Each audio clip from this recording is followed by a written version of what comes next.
Olá, pessoal. Estamos de volta com a nossa 25ª aula de História. Eu sou o professor Cleverson, trabalho com os sextos anos e hoje nós vamos ter o tema Aspectos da Cultura e do Cotidiano de Sociedades Antigas e Medievais. Então vamos falar um pouco sobre as civilizações clássicas. As civilizações clássicas que compõem a Antiguidade Ocidental, Roma e Grécia, formaram a base de nossa civilização, ou seja, as sociedades ocidentais modernas. Em muitos campos, elas se confundem e por isso se tornaram conhecidas como cultura greco-latina.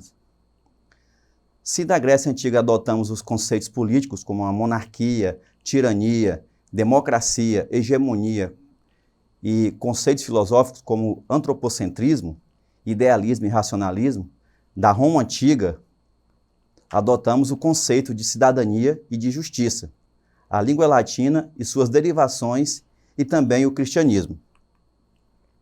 Vamos falar um pouco aqui sobre a Grécia Antiga.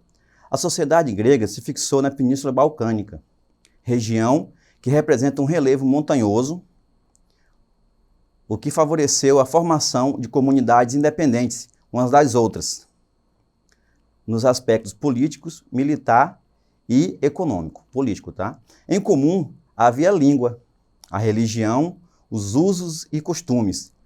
A cultura grega foi o elemento de união e identificação do antigo povo grego. A confraternização geral entre os gregos era realizada nas festividades religiosas, que também envolviam competições esportivas e literárias. A Grécia foi também o berço da democracia, já que as medidas administrativas eram discutidas e aprovadas por um conjunto de cidadãos. Vamos falar um pouco da divisão da história grega. Tradicionalmente, a história política da Grécia Antiga é dividida em 5 períodos, conforme podemos ver abaixo.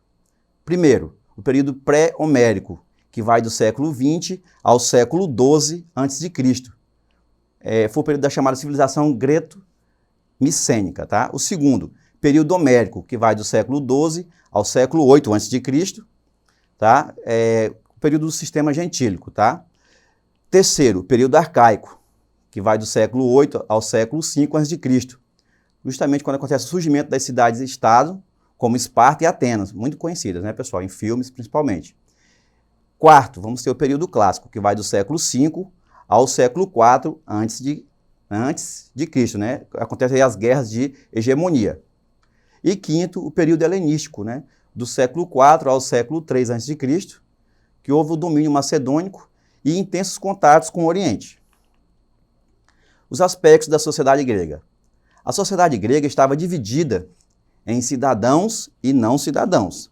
Os cidadãos desfrutavam de todos os direitos políticos, participavam da vida pública, né, e eram obrigados a pagar impostos. Em Atenas, elevavam-se à categoria de cidadãos apenas homens adultos, filhos de pais atenienses. Em outras cidades, como Esparta, por exemplo, existia uma nobreza que tinha autoridade social e política. Os aspectos, né, continuando aqui sobre os aspectos da sociedade grega, né, a maioria da população da Grécia Antiga, entretanto, era de não cidadãos, que não gozavam de direitos políticos, a exemplo das mulheres, dos escravos, dos estrangeiros, que eram conhecidos como metecos. Contudo, a situação variava. Os estrangeiros considerados livres dedicavam-se principalmente ao comércio e ao artesanato.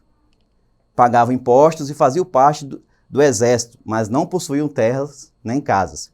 Os escravos eram propriedades de uma família, constituindo importante força de trabalho no serviço doméstico e na agricultura. Por vezes eram prisioneiros de guerra ou filhos de escravos.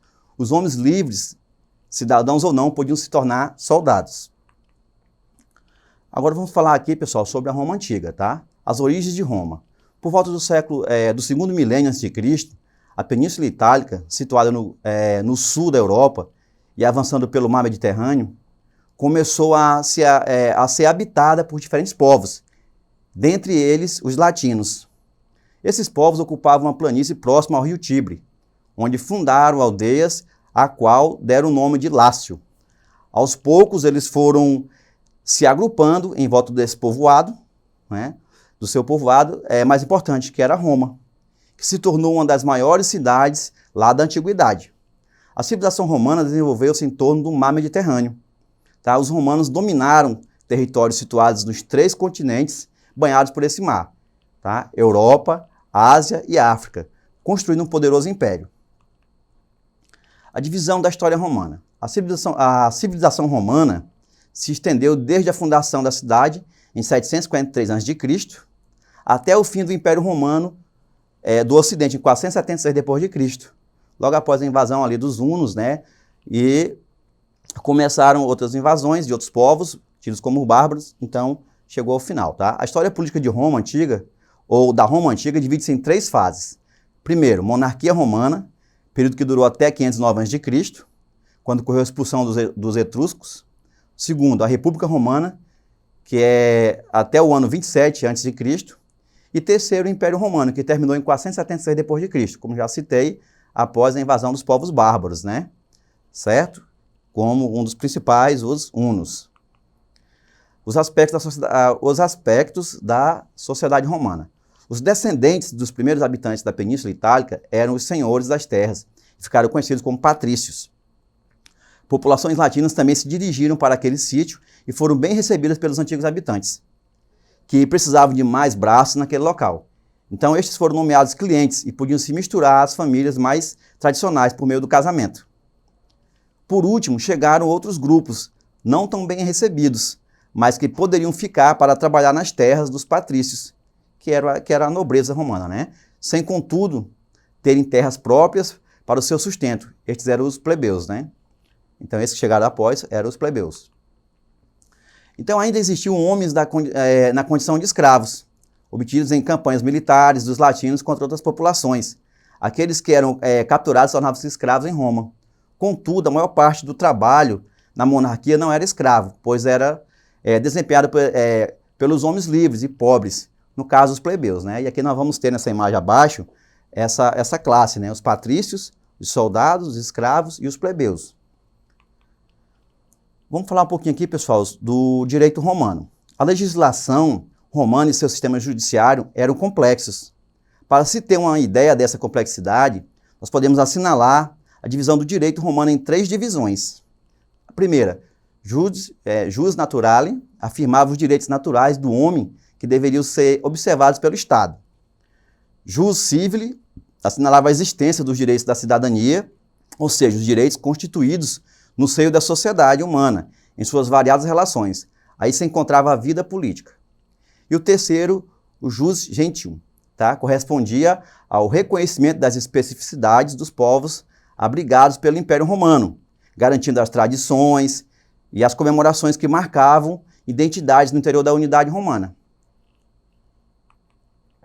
Os aspectos, né, da sociedade medieval. Vamos falar agora aqui sobre os aspectos da sociedade medieval, que é um período que acontece após a queda do Império Romano. Comparado aos dias de hoje, a sociedade feudal é reconhecida por uma mobilidade social bastante restrita.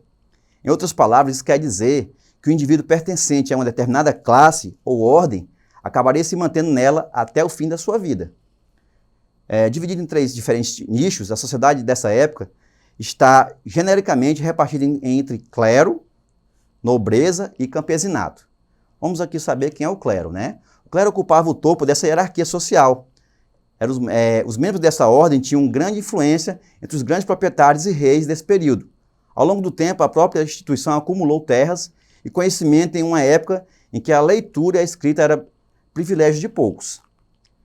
Então, logo em seguida, temos a presença da nobreza, tá, pessoal? Só para falar, o clero representa a igreja, tá, pessoal? Padres, bispos, arcebispos, né? Que se dividem em alto e baixo clero. Então, logo em seguida, temos a presença da nobreza, que detinha o controle sobre os feudos e todo o cenário político da época. Os grandes proprietários eram integrantes da alta nobreza, reconhecida pelos títulos de rei, príncipe, arqueduque, duque, marquês e conde. Abaixo, né, tínhamos a pequena nobreza, sendo composta pelos viscondes, barões e cavaleiros. Estes últimos, eles eram os mais expressivos representantes das forças militares, que asseguravam a proteção das propriedades. A maioria da população feudal era composta por camponeses.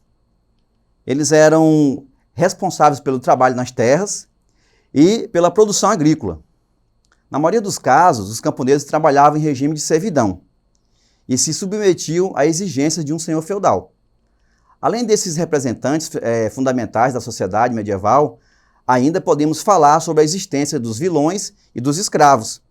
O vilão era um indivíduo livre que oferecia sua força de trabalho temporariamente a um senhor feudal. Dessa forma, poderia transitar entre diferentes propriedades e estava livre dos vínculos civis, ou servos tradicionais. Já os escravos eram bastante escassos nessa época, e geralmente ficavam responsáveis pela realização de trabalhos domésticos. Os vilões, pessoal, eles são descendentes de uma população que no fim do Império Romano, para poder ter proteção dos senhores feudais, entregou suas terras. Então, por isso, eles não eram escravizados, certo?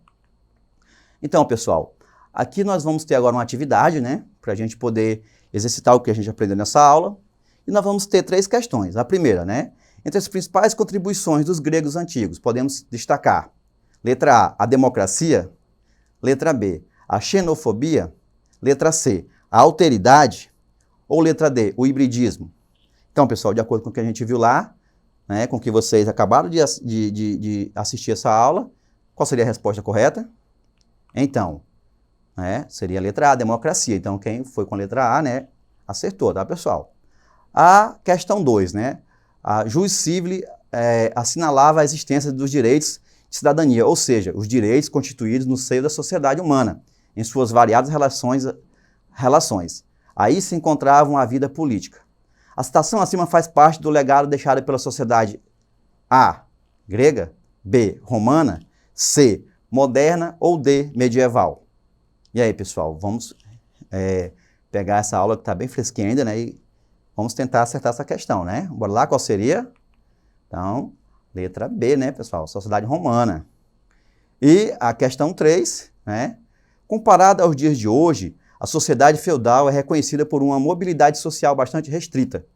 Em outras palavras, isso quer dizer que, letra A, o indivíduo pertencente a uma determinada ordem acabaria se mantendo nela até o fim de sua vida. Letra B, ao longo da vida, todos tinham a chance de mudar de classe social. Letra C, apenas os camponeses e escravos poderiam mudar de classe, pois eram os menos favorecidos. Ou letra D, durante a Idade Média existia grande mobilidade e ascensão social. E aí, pessoal, qual seria a resposta correta aí, de acordo com a nossa aula? Vamos ver? Letra A, pessoal? O indivíduo pertencente a uma determinada ordem acabaria se mantendo nela até o fim de sua vida. Não existia possibilidade de mudar de classe, Raramente. Nascia escravo, morria escravo. Nascia plebeu, camponês, morria camponês. Então, pessoal, era isso. Quero agradecer pela atenção de todos. Essa aula está à disposição na plataforma Eduque. E até a próxima.